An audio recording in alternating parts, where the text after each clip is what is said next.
Hi everyone and welcome back. In this video we will be reading another chapter of Christopher Robin by Disney.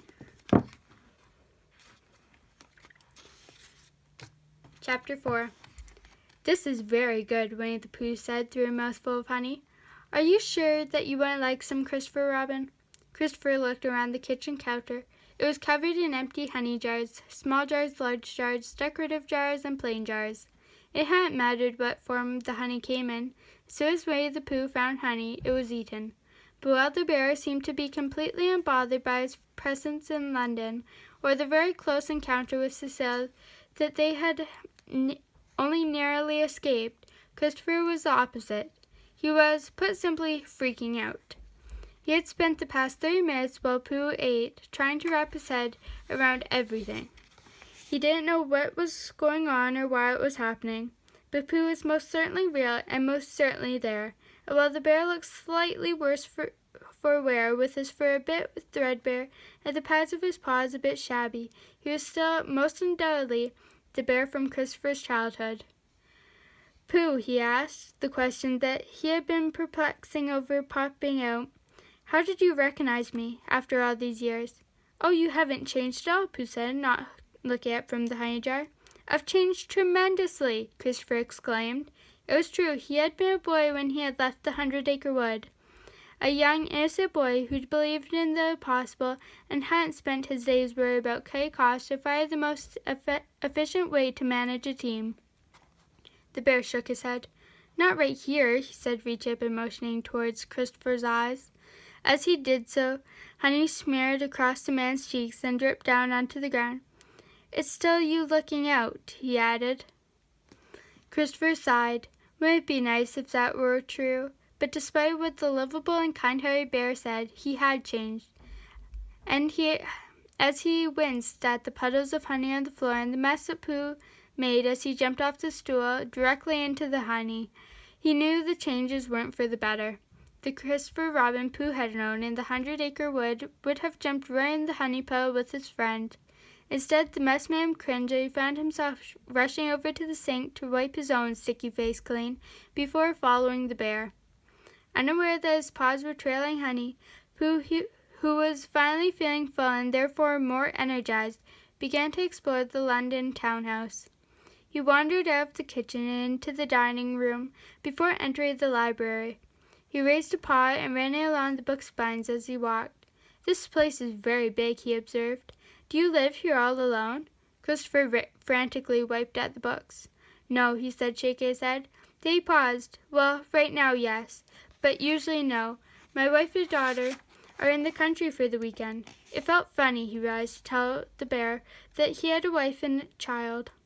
"Why aren't you with them?" Pooh asked. The revelation that his friend was now a parent and a husband did not seem to faze the bear. As he waited for an answer, Pooh walked into the drawing room and right into the fancy rug Evelyn had spent a tidy sum on. The rug began to drag behind him, stuck to the bottom of Pooh's foot. "I had to stay for work," Christopher answered. "Why aren't you in the country?" is more the question as he spoke. He reached down and yanked the rug free of Pooh's foot, sending the bear tumbling forward. Pooh landed head first in the brass horn, part of the family's gramophone. A record began to play. "Because," Pooh said, his voice now muffled by the musical contraption, "there's nobody anywhere, and I looked everywhere." Christopher lifted the gramophone off the bear's face. Pooh looked back at him, unbothered by his run-in with the instrument, but clearly upset about his missing friends. "I'm afraid I don't know where they've gone," Christopher said softly. "And even if I did, what can I do? I'm sorry, Pooh." He let out an involuntary yawn, his eyes moving toward the clock on the desk. "It's getting late, and I'm tired, so—" The sound of snoring filled the room, and he turned. Pooh was fast asleep on a chair. Walking over, Christopher looked down at his childhood friend. He looked so peaceful and sweet, without a care in the world. "I wonder where the last time he slept like that was," Christopher thought as he gently lifted Pooh in his arms and made his way upstairs to Madeline's room. With one hand he drew back the duvet and then lowered the bear into bed. Pooh mumbled in his soft sleep before turning on his side and resuming his soft snoring. For a moment, Christopher just stood there. He couldn't remember the last time he had just watched his own daughter sleep. He was always so tired himself when he got home, or busy. It never occurred to himself to take the time to enjoy the innocent peace of a sleeping child. And while Pooh was technically not a child, he was most certainly innocent.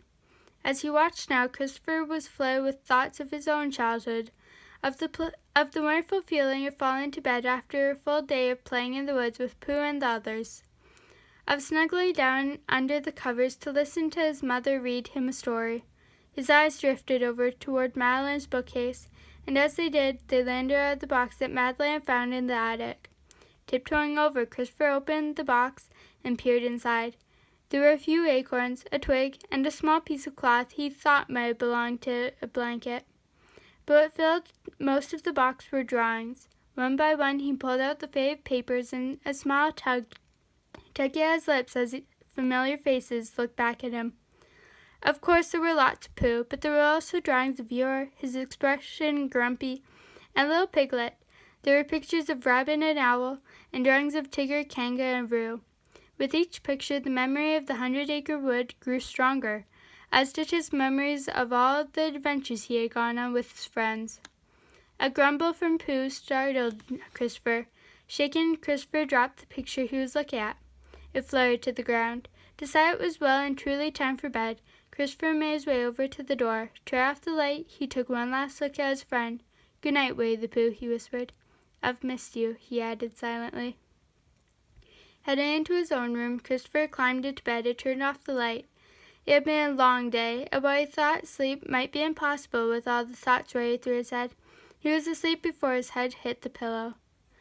A loud rumble jolted Christopher awake.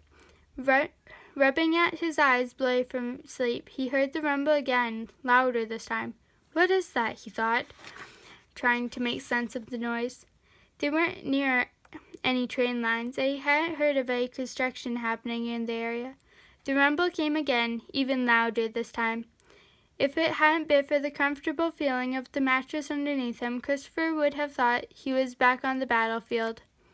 Christopher groaned as his vision cleared, and he saw that the sound was not in fact coming from warplanes soaring above, but rather from Winnie the Pooh. It seemed that in the middle of the night the bear had climbed out of Madeline's bed and crawled right into his. The bear's face was smushed against Christopher's shoulder. Another loud rumble woke up the sleepy bear, and he hopped up, turning so that his bottom was now directly in Christopher's face. Pooh stretched. "Time to make myself hungry with my astuteness exercise," he announced. Clearly the change of scenery did not bother Pooh enough to upset his morning routine. Up, down, each time he bent over, the bear's bottom would swing in front of Christopher, and his belly would rumble. "You're already hungry, Pooh?" Christopher said, trying to avoid a face full of bear bottom. Pooh paused. Hearing his tummy rumble, he nodded. "Oh, yes," he agreed, hopping off the bed. Christopher flopped back against the pillows and watched as the bear waddled out of the room and disappeared down the stairs. For one blissful moment, peace and quiet descended over the master bedroom. Crash! Christopher jumped out of bed as another loud crashing sound emerged from downstairs. Not even bothering to tie his rope, he flew down the stairs and skidded into the kitchen. The source of the crash was immediately obvious. One of the kitchen shelves had come crashing down off the wall. Tins and jars were strewn all over the floor, and standing in the middle of it all, looking as innocent as a newborn baby, was Pooh. "Your ladder broke," he said. Christopher shook his head as he bent over and began picking up the mess Pooh had made. "It's not a ladder, Pooh," he said. "It was a shelf." "That explains why it was no good for climbing," Pooh said, nodding. "I don't have time to muck up," Christopher said, sighing. He dumped a few broken pieces of the glass jars into the garbage. "I should be working, finding a solution." Then, more to himself than to the bear, he added, "even though I think it may be impossible." He then opened a jar of honey, which was a surprise find to Christopher, because he had thought the bear had eaten his entire supply the night before. Pooh shrugged. "People say nothing is impossible," he said, stuffing his paw into the jar, "but I do nothing every day." "Oh, Pooh, that's not—" "Oh, never mind," Christopher said, waving his hand. He knew it was useless to try to and explain himself or his motivations to the bear, but he found himself doing it anyway. "Look, I'm an adult now with responsibilities. I can't be distracted, which is why we really need to get you home." "But how?" Pooh asked. Christopher felt a small pang of guilt. He realized that Pooh had come to him for help and that he was failing his old friend terribly. But he couldn't waste the weekend. He had specifically not gone away to be with his own family so that he could work. Getting caught up in Pooh's misadventures was a waste of time, plain and simple. Still, perhaps he should try to help.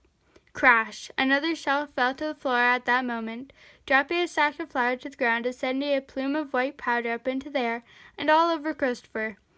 No, he had been right the first time. Picking Pooh up and putting him under his arm, Christopher began to head upstairs.